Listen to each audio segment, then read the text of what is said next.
రాష్ట్ర వైద్య ఆరోగ్య కుటుంబ సంక్షేమ శాఖ మంత్రి దామోదర్ రాజనరసింహ గాంధీ ఆసుపత్రిలో ఆకస్మిక తనిఖీలు చేశారు. ఆసుపత్రిలోని పలు విభాగాలను పరిశీలించారు. వైద్య సదుపాయాలు, మౌలిక వస్తువులపై ఆరా తీశారు. ముందస్తు సమాచారం లేకుండా డ్యూటీకి గైర్హాజరైన డాక్టర్లపై చర్యలు తీసుకోవాలని ఉన్నతాధికారులను ఆదేశించారు.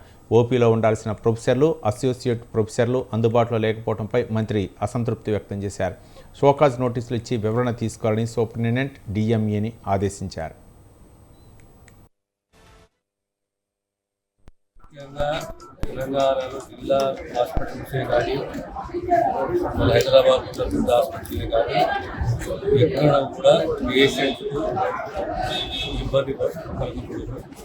ప్రధానంగా 4 అంశాలు: ఒకటి హెచ్ఆర్, అటెండెన్స్, ఆ తర్వాత డ్రగ్స్, ఇన్ఫ్రాస్ట్రక్చర్, ఫెసిలిటీస్, టెస్టింగ్. ఇక్కడ కూడా మా ప్రజలకు ప్రభుత్వాన్ని నమ్ముకునే హాస్పిటల్లో చిన్నప్పుడు ఈరోజు కూడా గమనించాను.